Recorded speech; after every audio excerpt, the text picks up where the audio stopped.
Halo Sagittarius, selamat datang atau selamat datang kembali. Seperti biasa, ini adalah reading tanpa batas waktu ya. Jadi kapanpun kamu nonton adalah waktu terbaik kamu untuk dapat pesan ini.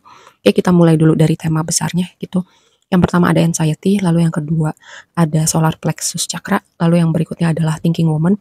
Jadi kayak aku mendapat tema gini ya, keterhubungan kamu, entah itu anggota keluarga, entah itu rekan kerja, rekan bisnis, proyek kreatif. Jadi kayak keterhubungan kamu dalam kompromi, bersinergi dengan orang lain, bekerja sama dengan orang lain gitu, menimbulkan dinamika tertentu karena banyak aspek juga yang perlu kamu perhatikan di hidup kamu sekitaran kamu nonton reading ini ya.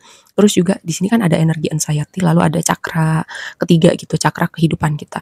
Jadi mungkin ini bisa jadi ketidakseimbangan cakra kamu mempengaruhi ketenangan kamu, kesehatan mental kamu atau itu tadi ada tema juga overthinking gitu ya. Entah karena berhubungan dengan ini itu tadi keterhubungan kamu dengan orang lain atau kamu lagi mikirin sesuatu hal dengan sangat ya, misalnya ada problem, misalnya ada sesuatu di keluarga kamu mikirin banget, atau tadi cakra yang gak seimbang ya. Karena cakra ketiga itu kan temanya energi kehidupan, semangat hidup, ambisi kamu, keinginan kamu untuk bergerak, kepercayaan diri kamu. Ya ketika itu nggak seimbang, kamu bisa jadi kehilangan semangat hidup, kehilangan ambisi, kehilangan apa ya, kepercayaan diri itu, dan itu signifikan sih kalau karena di sini ada energi kegelisahan gitu. Ketika itu tidak seimbang, itu signifikan untuk apa ya, bikin kamu gelisah, bikin kamu cemas, kamu nggak tenang gitu. Oke, terus juga aku mendapat ada tema gini. Kalau misalnya ada suatu situasi yang bikin kamu gelisah, kamu nggak tenang gitu, hadapin gitu ya, mengalir aja. Terus juga kalau butuh bertanya, butuh berbicara gitu. Memang berbicara sama orang tuh nggak akan selalu menyelesaikan problem kita, tapi setidaknya kamu nggak nanggung itu sendiri. Dan aku ingatkan juga, berbicara sama orang yang bisa kamu percaya atau orang-orang yang kompeten misalnya dalam bidang kesehatan mental ya. Jangan lari cari distraksi, misalnya ke alkohol, misalnya dengan belanja, misalnya nonton maraton sampai pagi, ngegame sampai pagi. Nah itu kamu mendistraksi diri kamu ya. Ini ada suatu pesan seperti itu. Oke. Terus juga kenapa aku bisa bilang ada tema keterhubungan orang dengan orang lain ya. Jadi ini temanya antara kamu misalnya ingin melakukan sesuatu atau ingin berekspansi gitu. Kamu butuh support ya. Jadi sekitaran kamu nonton reading ini, kalau kamu misalnya yang butuh di support ya, bantuan apapun yang kamu butuhkan, ide atau bantuan finansial, bantuan misalnya support emosional, itu akan datang ya.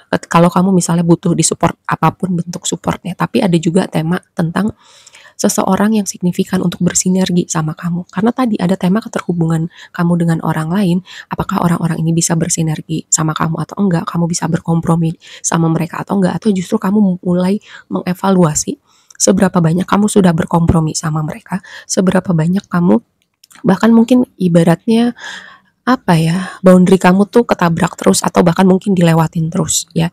Ini sebuah momen untuk kamu evaluasi apakah kamu perlu mengencangkan atau memberikan boundary, atau ini waktunya kamu ngekat situasi atau orang-orang ini. Karena aku melihat ada tema tentang sesuatu yang apa ya, udah terlanjur lama atau sudah ya udah karena udah biasa begitu ya, udah gitu. Tapi karena sudah terbiasa begitu, apakah akan terus dibiarkan begitu ya?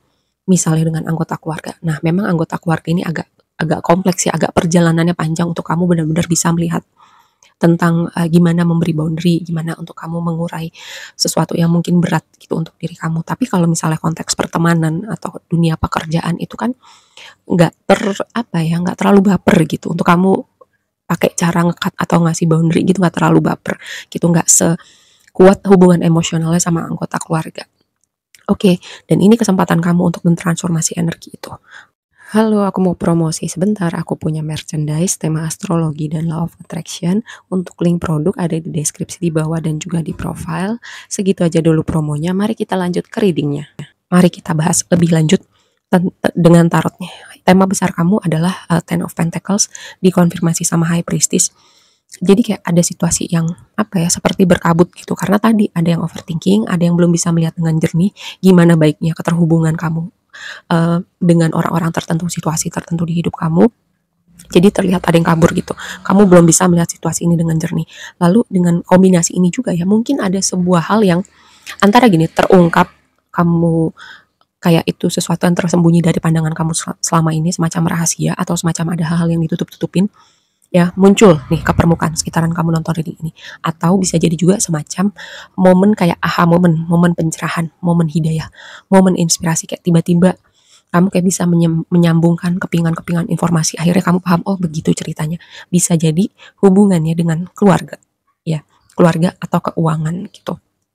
Selain tadi ada yang berhubungan dengan situasi yang kamu gak bisa lihat jernih, atau baru bisa kamu pahamin sekitaran kamu nonton reading ini, atau ada rahasia yang terungkap.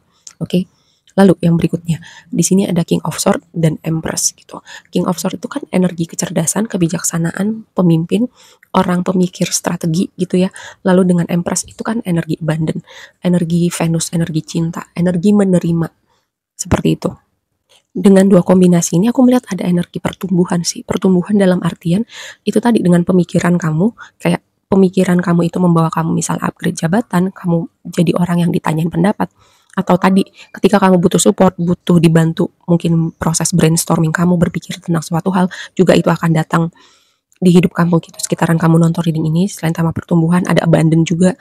Empress itu tema Venus juga ada ya, ada mungkin ada ya, walaupun di sini aku nggak melihat banyak aspek tentang hubungan romantis, tapi ini bisa jadi juga mengindikasikan adanya pertumbuhan. Misalnya kamu ketemu seseorang, atau kamu udah ketemu seseorang nih, terus ini berlanjut ya, kayak ada progresnya gitu. Terus Empress itu juga energi seperti melahirkan sesuatu dalam artian sesungguhnya maupun dalam artian metafor. Dalam artian sesungguhnya misalnya kelahiran anggota keluarga baru gitu. Entah kakak kamu, adik kamu, atau di keluarga kamu. Atau juga pemikiran kamu itu, kompetensi kamu itu melahirkan sesuatu. Ya, entah itu tawaran-tawaran, entah itu ajakan kolaborasi, entah kamu kayak semacam tadi aku udah bilang upgrade jabatan, dan itu posisinya ada di blessing kamu. Jadi kamu expect semua hal baik dari tadi kombinasi-kombinasi yang udah aku sebutkan sebelumnya. Nah, yang jadi tantangan adalah Three of Swords itu dengan Chariot. Harusnya ya, Chariot itu kan energi pergerakan, momentum, progres, perpindahan. Keadaan bergerak ketika hati dan pikiran sinkron. Cuman karena ada energi Three of Swords gitu, jadi mungkin bagian pikiran hatinya belum sinkron karena momen kekecewaan, atau ada momen seperti luka masa lalu yang belum beres gitu.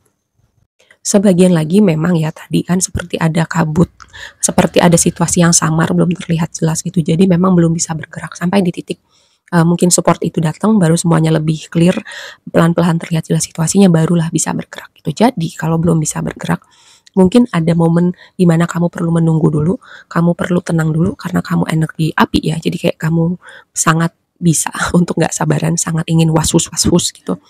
Dengan ini jadi tantangan kamu, mungkin ini ya sebuah reminder dari semesta juga.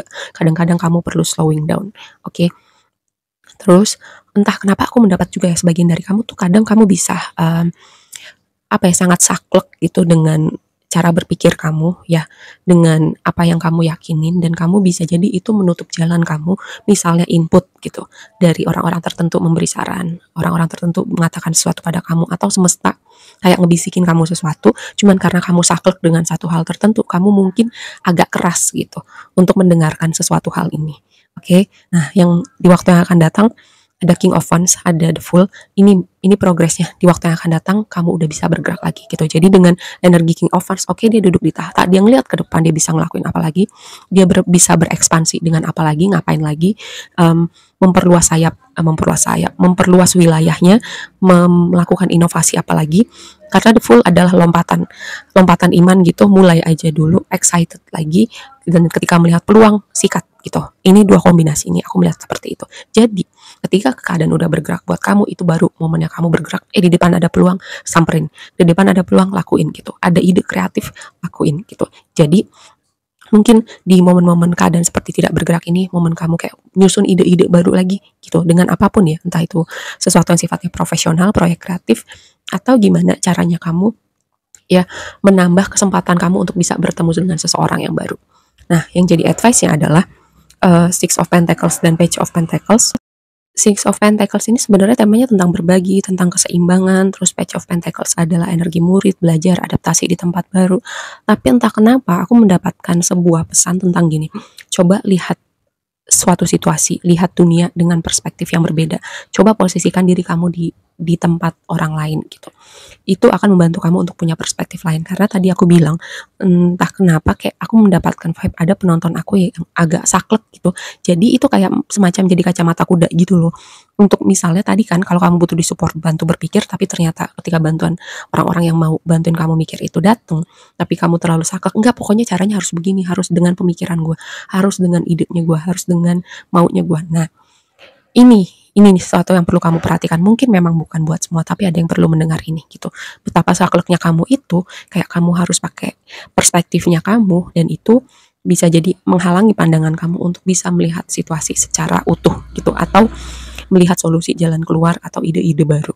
Ya, seperti itu. Oke, aku rasa segitu aja dulu readingnya kali ini buat kamu. Semoga bermanfaat dan sampai ketemu di reading berikutnya. Bye.